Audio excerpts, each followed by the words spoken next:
أعوذ بالله من الشيطان الرجيم بسم الله الرحمن الرحيم الحمد لله رب العالمين والصلاة والسلام على رسول الله وعلى آله وصحبه ومن والاه أما بعد السلام عليكم ورحمة الله وبركاته.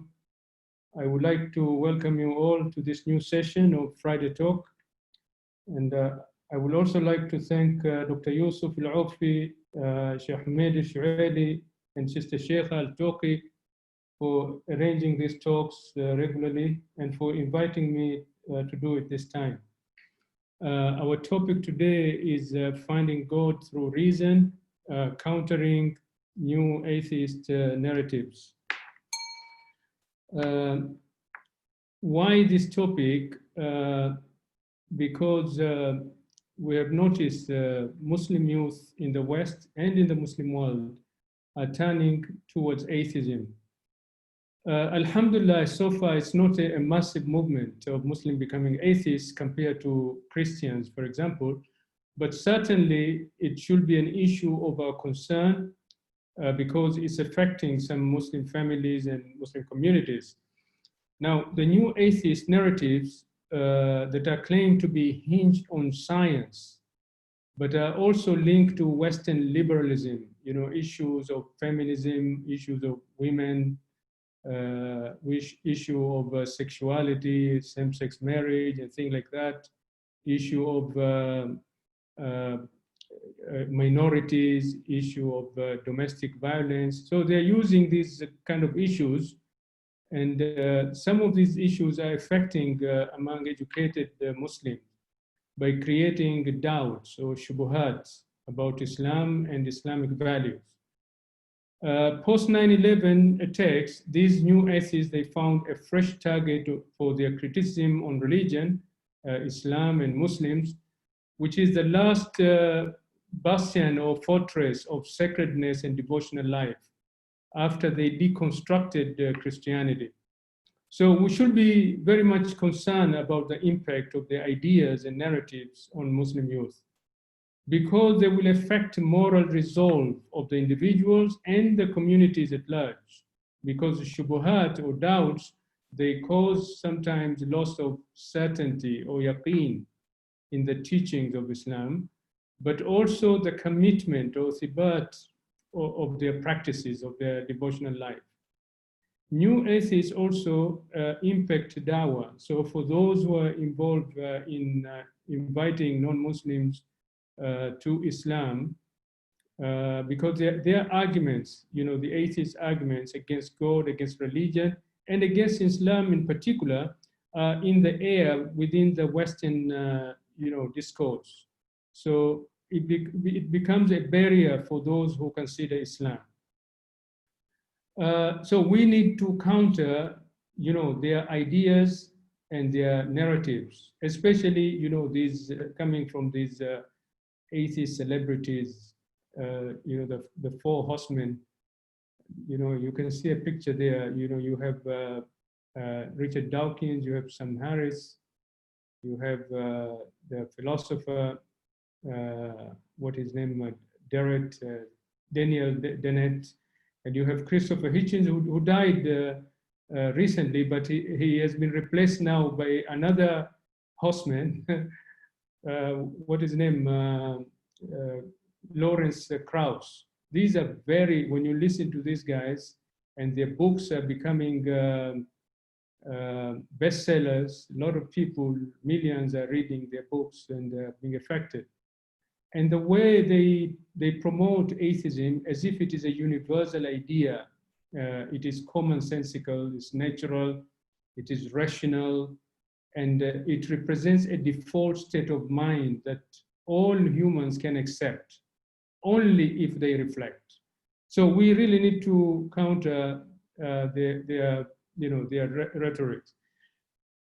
But there is a confidence issue among Muslims, even with those involved in dawah, when it comes to address atheism. There is always a kind of hesitation or fear in dealing with atheism, mainly because new atheists have projected themselves as the brightest intellectuals. And therefore, this is kind of a little bit intimidating for some. So we need to fight that lack of confidence in ourselves and the fear of addressing the new atheism through education and information. We need to realize that atheism is not something that deserves our respect as an intellectual enterprise. Their narratives are not reasonable and can be countered. Only we need to, to immerse a little bit in this. So we plan to deliver a series of talks on atheism under the title Finding God Through Reason, Countering New Atheist Narrative. I don't know how many, but immediately we have about, with this one, I have 2 talks in the pipeline, but more need to be developed, inshallah. The talks will provide a broad treatment of the subject of atheism, covering its development and adoption in the West, as well as its propagation to the rest of the world, with the aim to have a better understanding of how its core ideas came about. We hope this will help us to respond correctly to the new atheism. Now, this picture will give you a summary of historical development of atheism in the West. We will have a separate talk in the near future, inshallah, on the history. This is just a sort of a highlight. What I would like to drive here, home is atheism. It didn't just parachute itself out of nowhere. It has a history. It has nearly 400 years of history. Now, it started in 16th century, because before that, Europe was very much religious. And there was atheism all the way, if you go back to the Greek classical time, but it was not like the atheism of today, because the idea of believing in God and God or gods, in plural, and the idea of believing in some supernatural, beings, it was there in parallel with the paganism. But, today where people totally reject anything that is unseen, it is something very specific to this new atheism, the Western atheism. Also, an important point is to remember, atheism did not develop in the, in the Muslim world. We will talk about atheism, the ideas of similar to atheism in the Muslim world, but it didn't develop organically in the Muslim world. It is an imported thing from the West. So really, atheism developed in the West. If you discount atheism in the East, in religions like Buddhism, because Buddhism is an atheistic religion. So if we look at the history in general, in the 16th century, that was a time where they had the birth pangs of atheism, because people, they developed doubts about religion, and they were very skeptic about the Bible. They broke away from tradition and the church authority. All of this within the shadow of Reformation movement. And for Muslims, I think we need to be careful. Those Muslims who consider themselves as a modernist, they tell us about, we should not focus on hadith. Hadith has a lot of problems. We need just to focus on the Quran. We need to translate the Quran in the light of, modern science and things like that. We should break away from the history of exegesis. Why should we rely on how, people 1,000 years ago, the way they understood the Quran? Why don't we look at the Quran in the fresh view? All of this is the beginning of developing these atheistic ideas, because that's how it went in Europe. Exactly. So that was the 16th century. 17th century, they developed many theories. The Christian thinkers themselves to with intention initially to kind of restore confidence in religion. So you have new theories of epistemology, where knowledge can only come from science. So they rejected the scriptures, new theories on ontology. The universe is run like a mechanical clock. God created it, but then he left it on its own. He doesn't interfere with it. And also new rules on morality, because they started saying God is not interested in what we do. This is something moral, we can decide ourselves, through our own understanding and culture, arrangement, and things like that. So eventually they were creating a secular base to undermine it. Atheism, it went to maturity in the 18th and 19th century when scientism, or fully confidence and reliance on science, it took place, and especially with the new theories of Darwinian evolution to explain about life and organisms and all these creatures, how they came about, including human being. And the theories, because of the telescope, they could gaze the cosmos, and therefore they developed the science of cosmology to explain about the universe, how it came about. So all of this, gave them the maturity. They thought at that point there was no need for God and religion, because now we can explain everything through science. And they started to attack and to bash on religion. Then in 20th century, we saw death of atheism, because the promised utopia of atheism, it didn't materialize, it failed. We had world wars, major world wars, development and use of weapons of mass destruction, massive genocide of regimes of Marxists and the communists, China, Russia.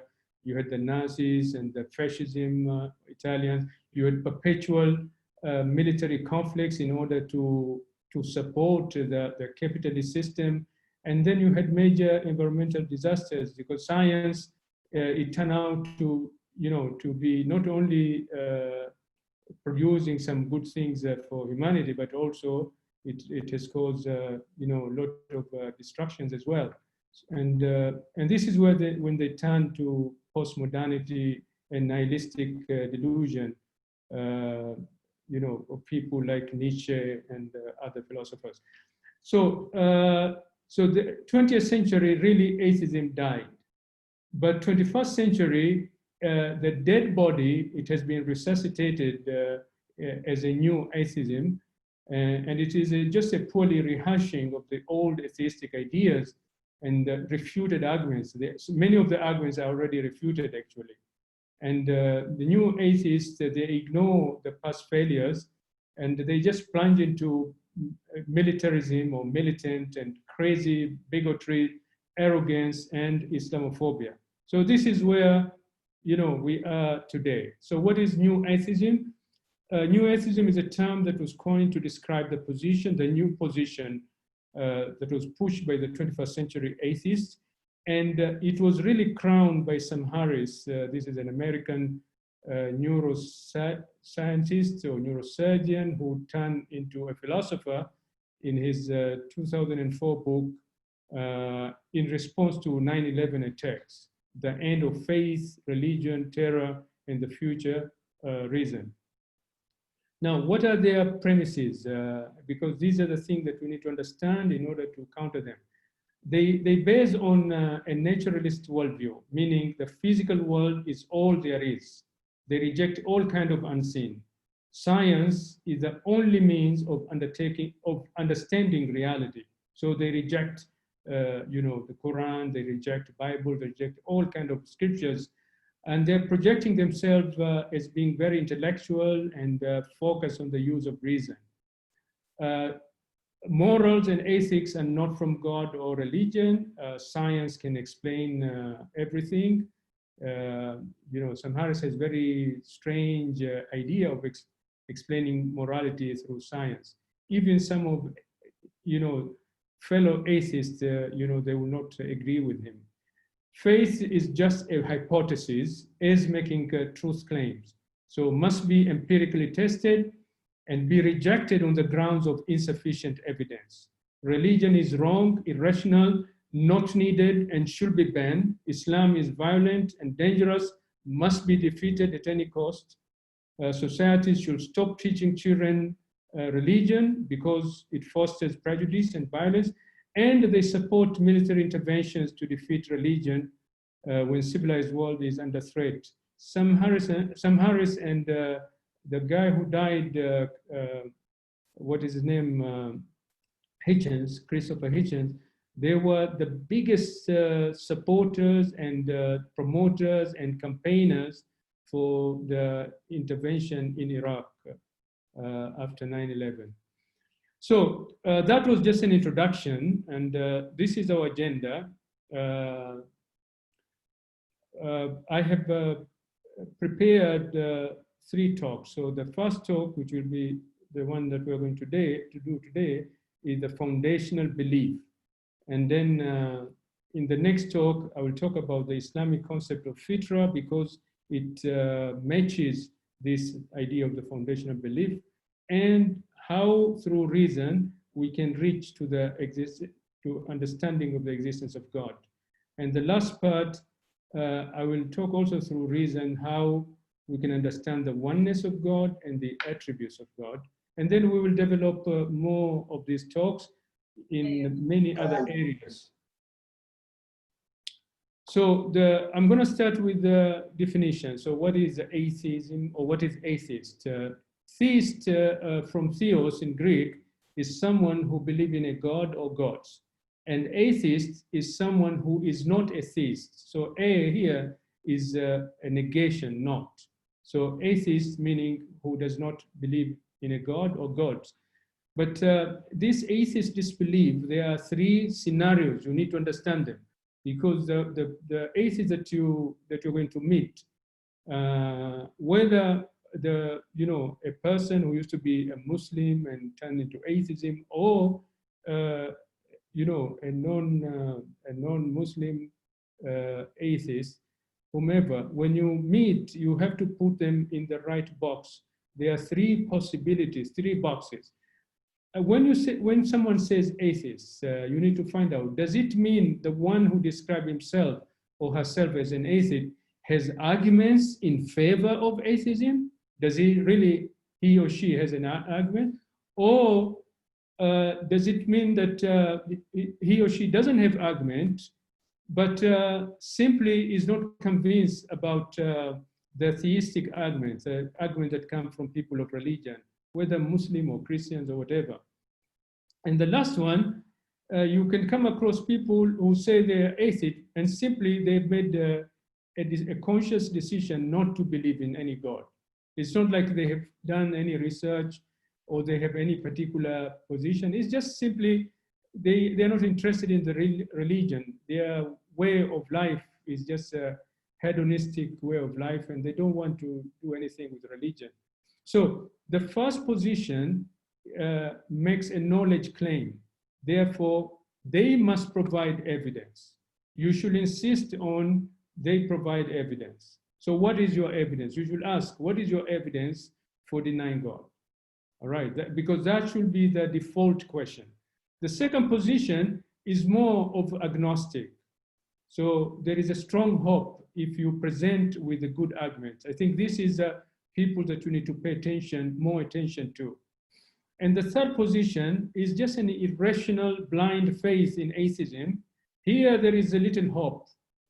I'm not saying there's no hope, because Allah can, guide anyone. So there is a hope, but a little hope. But your discussion should focus on purpose of life and the importance of religion, rather than trying to prove to them first the existence of God. So theism, or belief in God, is, I make this claim now, is a rational and a natural position.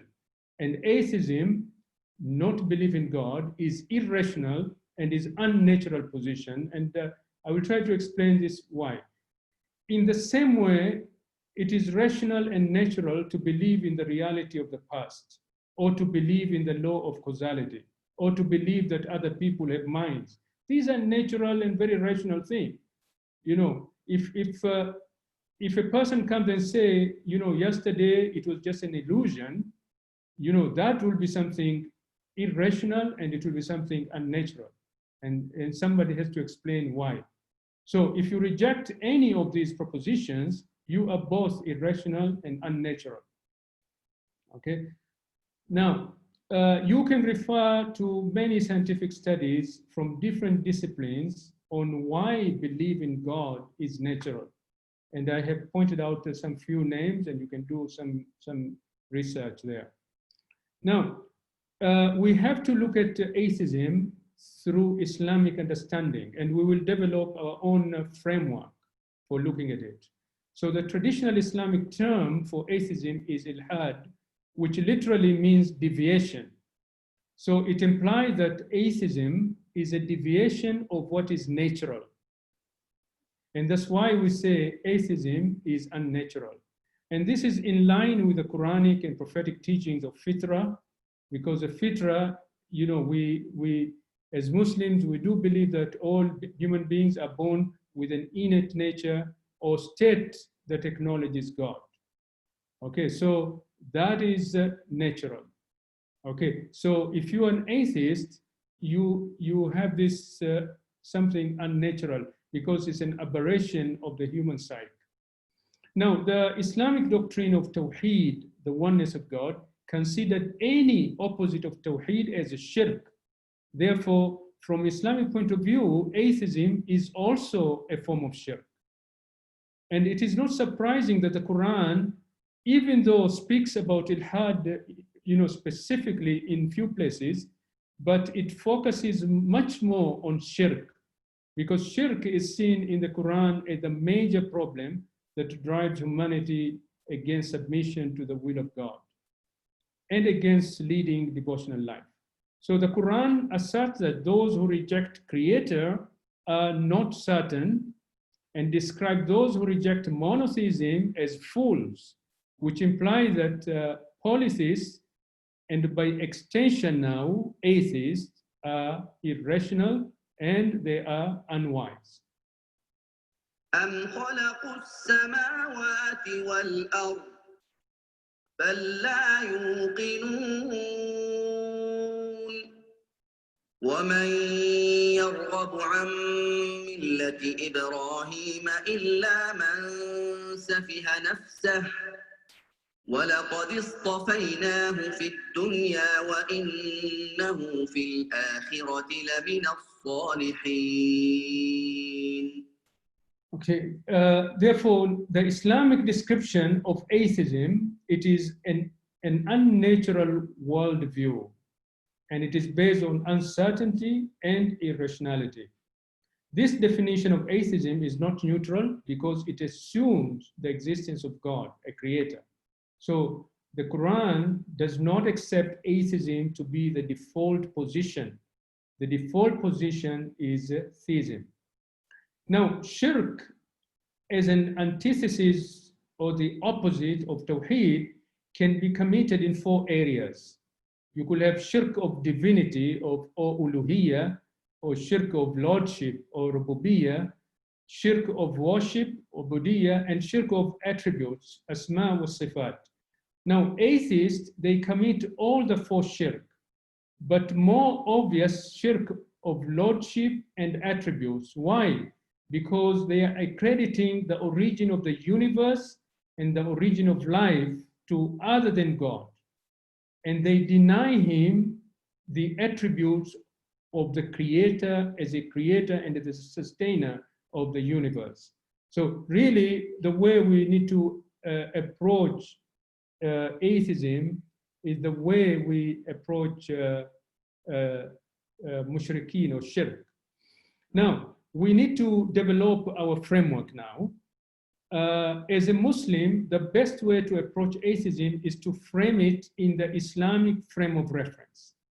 Now, in the Islamic frame of reference, we have Tawheed and we have Shirk, which is opposite to Tawheed.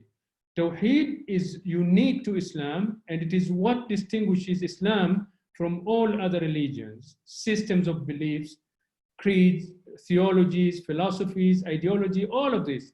And all of them, they carry some form of shirk in one way or another. So even Christianity will be considered as a form of shirk. Even Judaism, it is a form of shirk. Hinduism, Buddhism, all of these religions, they have form of shirk. Now, what atheists, they present to public, and this is what they think is their strong position as a common framing, the singularity of atheism against multiplicity of religion. Because they will tell you, if you want to believe in religion, so which religion are you going to believe? If you want to believe in God, which God is this? Is it a Greek God? Is it Yahweh? Is it, Hindu God? Is it Allah? Which God are you talking about? So we need really to defeat that.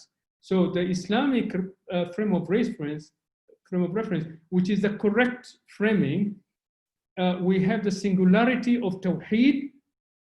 And under Tawheed, we have only one religion, which is Islam, which is the correct religion in the Deen and Allah Islam, versus the multiplicity of shirk, which include all false religions, including atheism.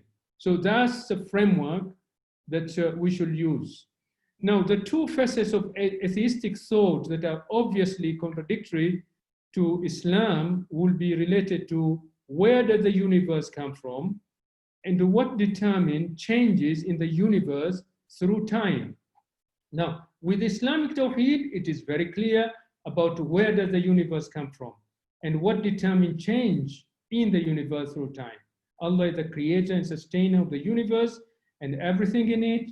He is also the sole lawgiver of all the natural laws that govern the universe. So those who contradict this reality commit shirk.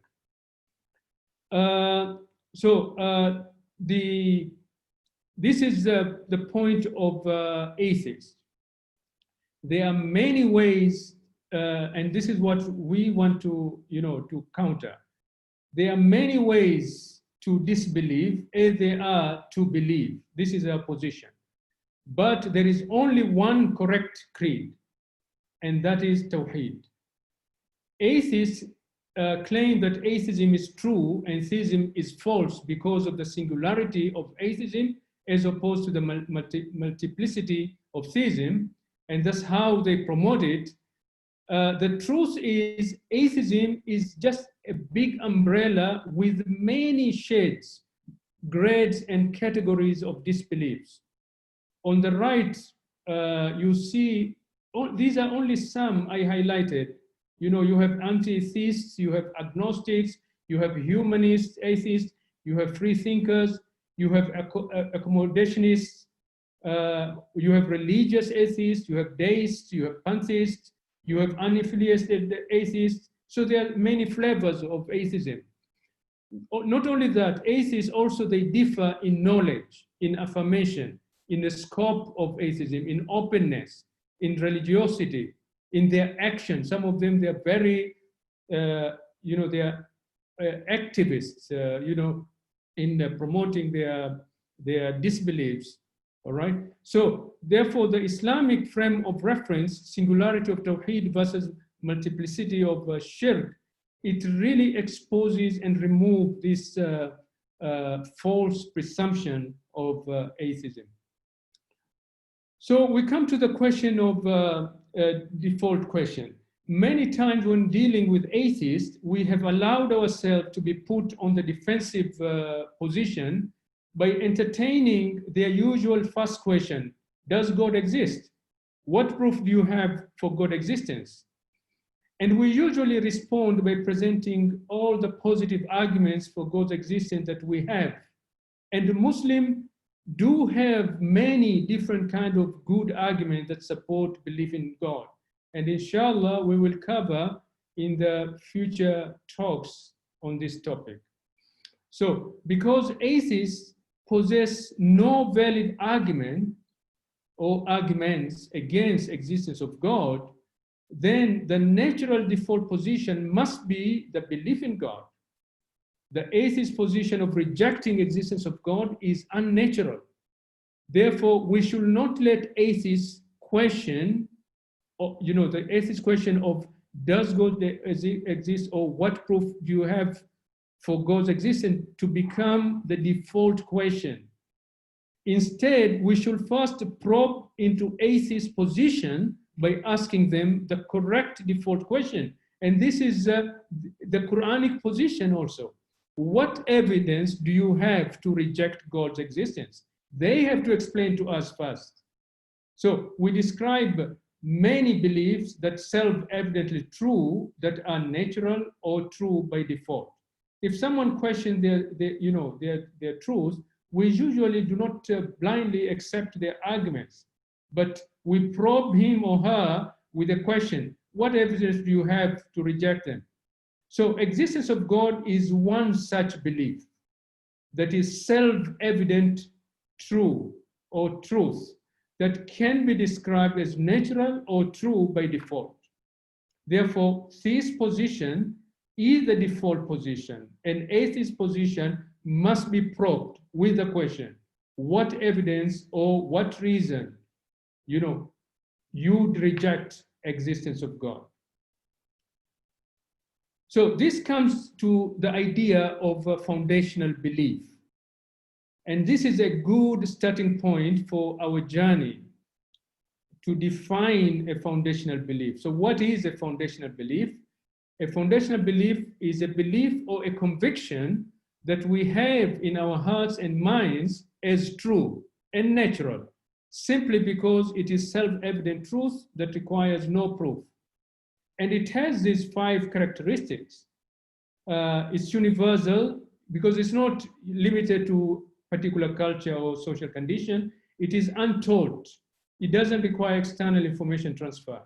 It is natural because it is really a normal functioning of the human psyche, the human mind and the human soul. And it's intuitive. It's easiest and simplest interpretation of the world. And it is incorrigible. It cannot be disproved or annulled. Now, let's make an example to make this thing more clear. For example, the belief in the reality of the past, that the past is real. We had yesterday and we went to sleep and we woke up this morning, and we know yesterday it was real. We remember what we have done yesterday, So this belief, we cannot prove it. There is no any scientific way to prove that yesterday is real. There is no way. But yet we believe in it as a foundational belief. And it is universal because it is not limited to any particular culture. Chinese, they know yesterday existed. If you go to Europeans, if you go to Africans, if you go to Muslim, if you go to Christian, whatever the whole spectrum of humanity, they all accept this. You may find maybe some few crazy people who will say yesterday it was just an illusion in your mind, but if you get somebody saying that, they have to explain why they think that way. We should not prove, we should not engross ourselves in trying to prove that yesterday is real. It is untaught because nobody actually taught us to think yesterday was real. It is something natural. It is untaught. Our parents didn't teach us. We came to know ourselves. And it is natural because, it doesn't require any special way to acquire it. If you ask me about, for example, spaghetti, I need to acquire. It is not natural to me because I need to understand, maybe something about Italian and something about food and, to understand what is spaghetti. But I don't need any kind of special thing to acquire the understanding of the reality of the past.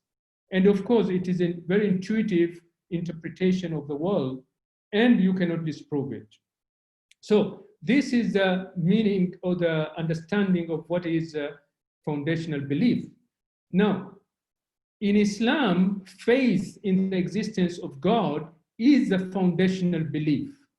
It is the self-evident truth which is natural and requires no proof. And the Quran, confirmed this, and it says, "Can there be doubt about God, creator of the heavens and earth?" Because this is something natural. It's natural with the human being. Even for those who do not understand the meaning of fitrah, it is also natural. There are many examples of foundational beliefs that we are all taking for granted in our hearts and minds, including atheists and scientists as well. For example, the reality of the external world. We cannot prove it scientifically, but we do believe of the external world. We do believe in the uniformity of nature. We do believe in the intelligibility of nature. We do believe the law of causality. Everything that we see around us, we know there must be a designer.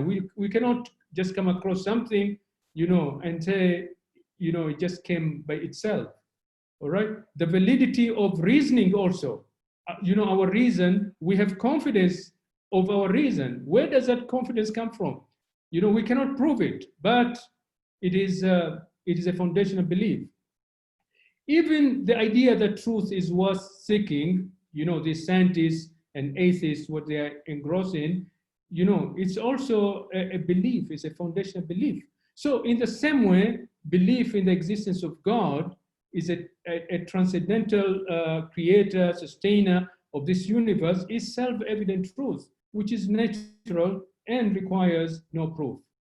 So belief in the existence of God is not only foundational, but it is necessary for human beings to make sense of the universe, to make sense of life in this world, to make sense of the nature around us, to make sense of our consciousness and our rational mind, and also to anchor our morals and our ethics.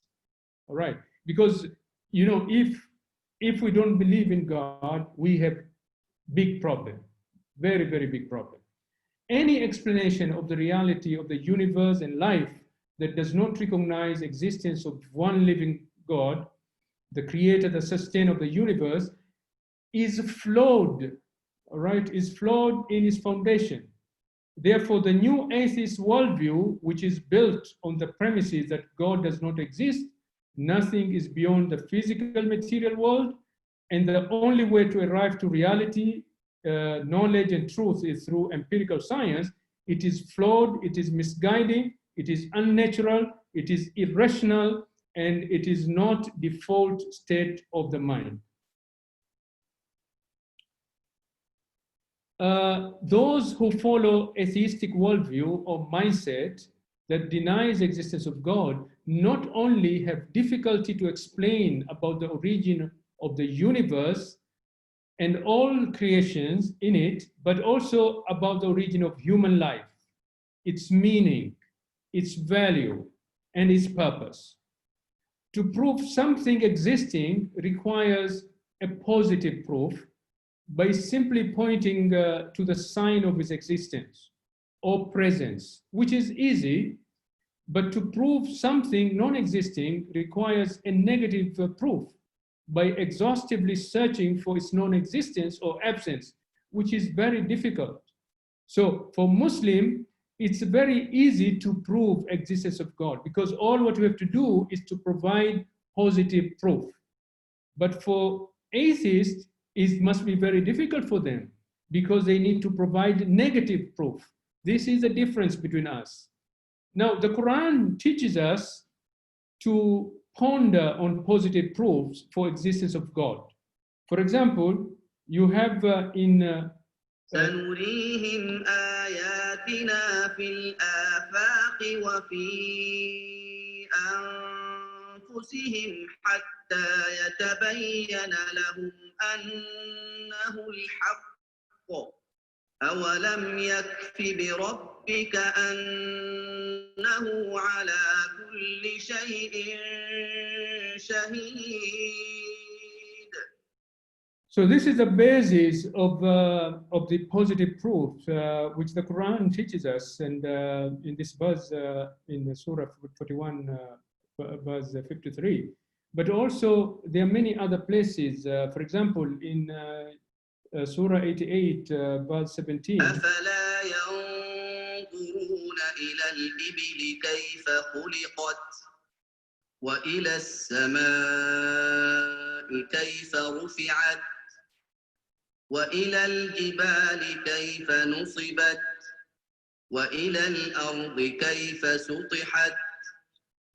Okay, so atheists will need to produce negative proofs for their denial of existence of God, because it is a difficult task, if not impossible, to produce such proofs against the existence of God. They have been hiding behind the science and the liberalism. New atheist intellectuals, they argue that in order to accept the idea of God to be true, there must be a way of confirming the reality of God through science, independent of faith, because all true knowledge only comes from scientific inquiries. Now, if faith in God requires independent scientific confirmation, what about the gigantic faith these new atheists place on science itself? What is the independent confirmation that could provide evidence for this flawed epistemology that all true knowledge only comes from scientific inquiry? This is a question. This is a counter argument that we need to present. If the new atheists cannot accept the knowledge that came from the divine revelation, what about the many other channels through which we daily come to know, experience, understand the world? For example, what is the evidence, of a love between two persons, which cannot be measured or objectively proved by science, even though it is real? The only way anyone can encounter the subjectivity depths of another person's feeling, whether it's happiness or sadness or love or hate or fear or calmness or anger or humor, is to abandon the objective method of natural science. In fact, to treat the subjectivity of another person as though it is just another object in nature is both morally and ethically wrong. Therefore, to encounter with another person's subjective depths, it challenges one to put aside the objectifying methods and enjoy the interpersonal experience. Likewise, to have an encounter with a great work of art or with the beauty of nature, one will miss the aesthetic evidence completely unless one abandons the objectivity of science and allow oneself to be captivated by it. Therefore, do these new atheists seriously believe the evidence for existence of personal God, of infinite beauty and unbounded love could be gathered cheaply by a scientific hypothesis? It is interpersonal experience and logical reason, not the impersonal objectivity of science, will be essential, the way to know, to understand, and experience God, and being present and conscious of Him. So we reject this idea that existence of God is hypothesis, because that's the strategy of new atheists, is to seduce their audience into agreeing that belief in the existence of God is a faith hypothesis that functions for believers in the same way as scientific hypothesis does for scientists. So a constant catchphrase from them is, the fundamental problem with faith is that it is based on no evidence or insufficient evidence. Therefore, it must be rejected. Science, by contrast, can point to countless reproducible observations that support its hypothesis. And a good scientist is willing to give up or modify, his or her scientific hypothesis if the experiment requires doing so. But the faithful, they cling to their faith hypothesis, no matter how non-existent the evidence. Science cannot detect or rule out existence of God. Because God's existence is not a hypothesis. When we say science cannot detect the divine, it doesn't mean that God is out of the mind's and heart's range. At a usual tacit level of awareness, both atheists and theists participate in a common faith. They all believe that the reality is intelligible and the truth is worth seeking, and that life has meaning and purpose, and that people should behave moral and ethical. All of these are matter of faith, even for the atheists. So what we differ, theists know, as believers, we know as part of our human nature that there exists a God, an infinite being who possesses power, will, knowledge, truth, reality, meaning, goodness, and beauty. So new atheists bend to the level of silliness as implied in their caricature understanding of God and religion. Because you need to listen to them, the way they understand God and religion is different from the way we understand God and religion. At the foundation of every human search for truth and understanding, including the scientific search that our new atheist friends are bragging about, there is a deep-rooted element of trust. If you find yourself, you are doubting this statement I've just said to you, it is only because at this very moment you trust your own mind enough to express concern about this assertion. So it means that, you trust your mind. It means that you have faith in your mind. So you cannot avoid trusting your mind and its intellectual capacity, even if you are in doubt. So trust is just another word for faith in theology, and only a little reflection will convince you that every inquiry of every human endeavor emerges from the murkiness of some sort of faith, without necessarily an objective scientific empirical evidence. So even if you believe that seeking truth is worthwhile, which most of us do, the idea is founded on faith because you cannot prove it. And even if you attempt to do so, you already presupposes faith. All right. So new atheist intellectuals place enormous trust in their own power of reason in their refutation of God and religion. They make tacit act of faith in their own critical intelligence, but without providing us with any good and independent reason as to why they should trust their mind to lead themselves and us to the truth. They simply believe blindly in the presumed superior capacity of their own mind to find truth, and in the presumed poor capacity of the minds of people whom they think are misguided by religious faith. In order to be a reliable guide for the rest of us, they must trust their mind, that they can put us in touch with the reality that is simple or simply blind faith.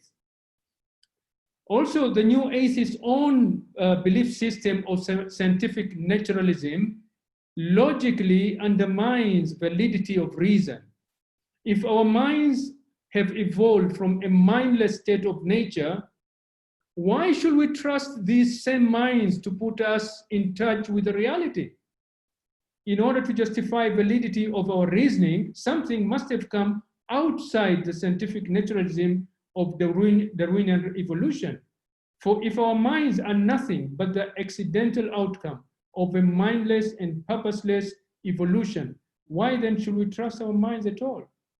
New atheists have failed to explain about human consciousness and the human mind through the scientific naturalism. Now, does theology matter?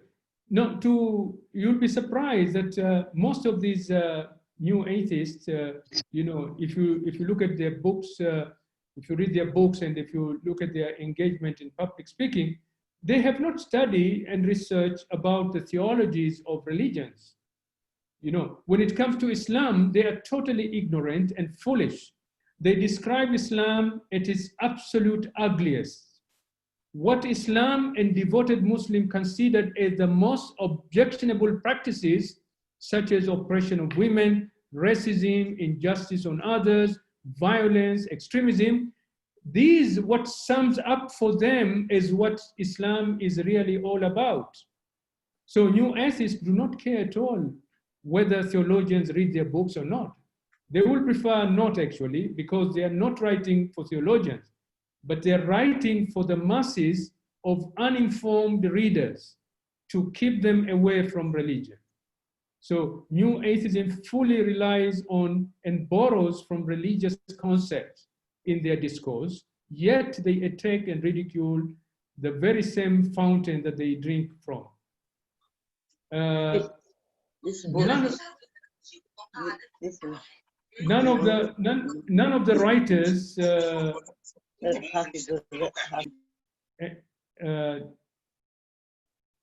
Dr. Yusuf, anything that I need to intervene? No. No, I've done the intervention, so that's fine. You have 7 minutes. 7 minutes. I started late, Sheikh. You have to, okay, no worries. Go ahead. You give me 10 minutes, all right? None of the writers of New Atheism exhibit scholarly expertise in the rich tradition of Islamic studies, theologies, exegesis, and jurisprudence. And in their position and rejection of Islam, they do not rely on scholarly reputation or philosophical reason. They're just being obnoxious, arrogant. They attack, they rely on deceptions and ridicules. And sometimes they confuse from the few extremists who misuse religion from the benevolent teaching of the religion itself, not recognizing that the worst of crimes in recent history against humanity were actually perpetrated by atheists and their atheistic paradigms. You know, if you make references of what happened to Marxism and communism and, you know, others, okay, people can refer to history. They also accuse Muslims of extremism and intolerance, but they scarcely notice the irony in their own extremism or extremist and intolerance behavior. So the paradox, you know, of atheistic worldview, there is a paradox in atheistic worldview. One can tell the world that he or she is an atheist, but he or she can never live like one. You know, they can tell I'm atheist and all that, but they cannot live like atheists, because an atheist may claim to be a disbeliever, but can only live a partial life of a believer, a life of meaning, of value and purpose. We find that some of them, they have meaningful life. They have at least the worldly life, not the akhirah. They're not working for the akhirah, but for the worldly life. You know, some of them, they do have meaningful life. They have some values, and they have some goals, you know, in this life. Where do they get this from? Because without God, the physical universe is all there is, and human beings are just accidental byproduct of mindless and purposeless nature, not intentionally designed or created, but appeared by chance. If there was no intention to create a human being, then there is no purpose for human being. So if God does not exist, it does not matter what one believes or what choices one makes in life. Living kind, generous, thoughtful, and devotional life, or living horrible, violent, selfish, immoral, hedonistic life will have been the same. Irrespective, our lives will have no objective meaning, value, or purpose. And if God does not exist, there is no absolute standard of moral value. New atheists have failed to explain the objective basis of their moral value. Where do they get these moral values from? So this is just a summary. Alhamdulillah, I think I managed to get to the end. This is a summary of what I've said today. I've said the rise of atheism should be an issue of our concern, as it is affecting Muslim youth and it is affecting dawah as well, to invite non-Muslim into Islam. Not only the atheists, but even people of other religions, you know, or people who do, you know, who have no religion, you know, because the discourse, the atheist discourse, you know, their arguments are all in the public domain. And they, especially post 9/11, the new atheists, they really focus everything against Islam. And therefore, we really need to, to be able to be concerned and to be able to respond. Their presence in the social media is huge, and therefore many of our activities, I think, need to shift also into these platforms, social media platforms. Atheism did not come out of the blue. It has 400 years of history in Europe. It died in the 20th century and was resuscitated in the 21st century after 9/11. Atheism is unnatural, irrational, and it's a form of shirk. The correct framing should be singularity of Tawheed against multiplicity of shirk, which includes all false religions, and atheism is included. Faith in God is the foundational belief. It is a self-evident truth. It requires no proof, and therefore it is the human's default state. Even though we do have proof, but it doesn't require proof as a default state. So people should not question us first. Why do you believe in God? Those who don't believe in God, we should question them first. Why do they reject God? Atheists' demand of scientific evidence for God's existence, independent of faith, is both illogical and contradictory. Their naturalist worldview and their scientism and the validity of reason cannot be independently verified. Other channels of knowing have always existed. Faith is needed always, even in science. Existence of God is not a hypothesis. Knowing God is through interpersonal experience and reason. No one can truly live a theistic life, and the atheists cannot explain the basis of their moral behavior. Without God, no one can make sense of the universe and life will have no meaning, value, or purpose. And it won't matter how you live your life, whether you live your life in a positive way or you live in a negative way. Atheist scientific naturalism undermines the validity of reason. So how can you trust minds that have long evolved accidentally from mindless and purposeless matter? And atheists cannot explain the real origin of human mind and human consciousness. Shukran. Jazakallah khair, Sheikh Hafidh. Excellent talk, mashallah. Very informative, a lot of knowledge there. Jazakallah khair. A quick question before I allow others if they have any other comments or questions to make. This was part one. Can you just give us a sort of an attraction to part two? What are you going to cover in part two? Okay, part two, we will discuss a little bit more about fitra, more detail beyond what normally a Muslim capture this idea of fitra. And because this will be in line with the idea of foundational belief. And then we'll go into trying to reach to the conclusion of existence of God through reason. So mainly that will be the focus for the second part.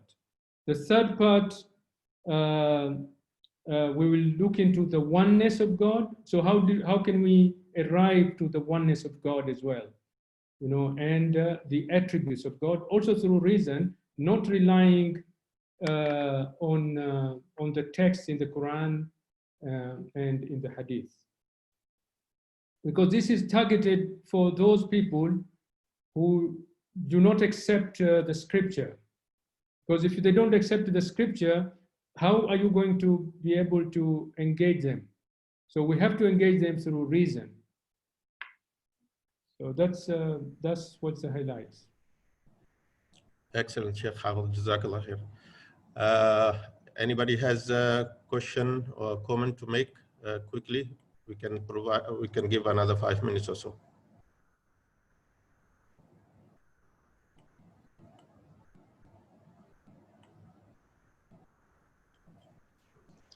السلام عليكم ورحمة الله وبركاته. وعليكم السلام ورحمة الله وبركاته. جزاك الله خير Sheikh, mashallah, it was a really informative lecture. My question is, do you think they really believe or they just want to deviate people from the truth?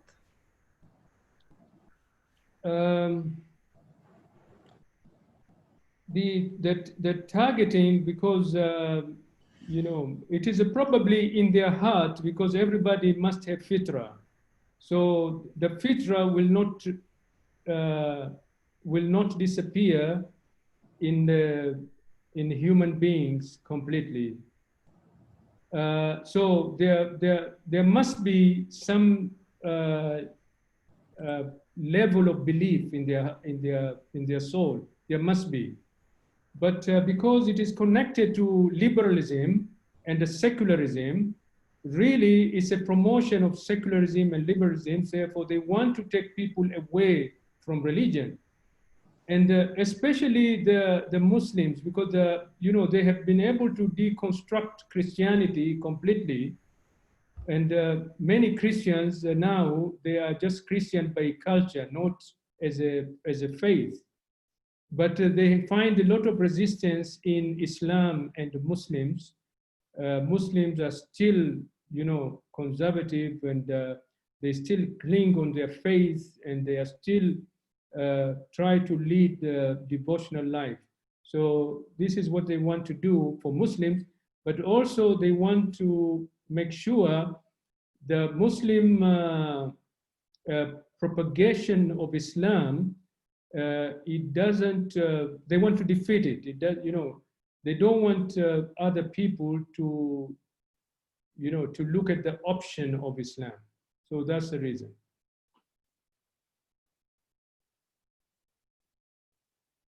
Okay? Has it answered your question, inshallah, Sister Sheikha? Yes, Jazakallah khair.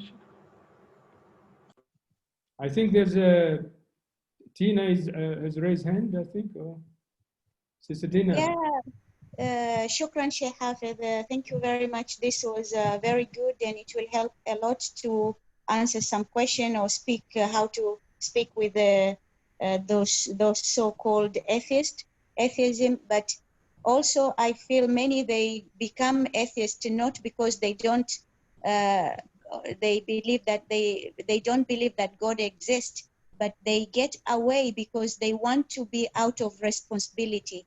Because when you accept that God does exist, then you have to follow what God has instructed.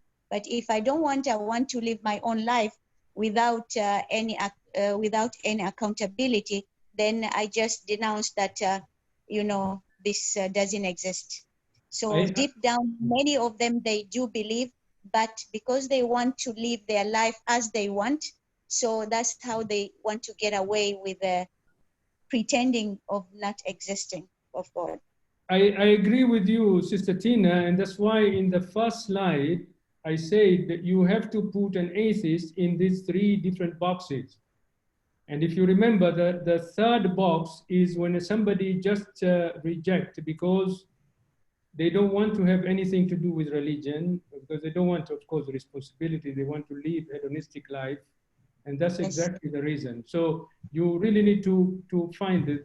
That what you have explained is only one way of looking at their disbelief. Yeah, thank you so much.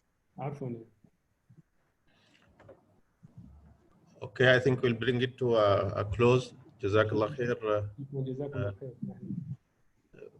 Barakallah fik. I think there is a question or no, it's just a comment. No, there is a comment also that they could be also confused rather than actually so confused between the work of God and work of man when it comes to wars, hunger, destruction that we see, the suffering. So that brings them to a conclusion basically that if God existed, this shouldn't be the case.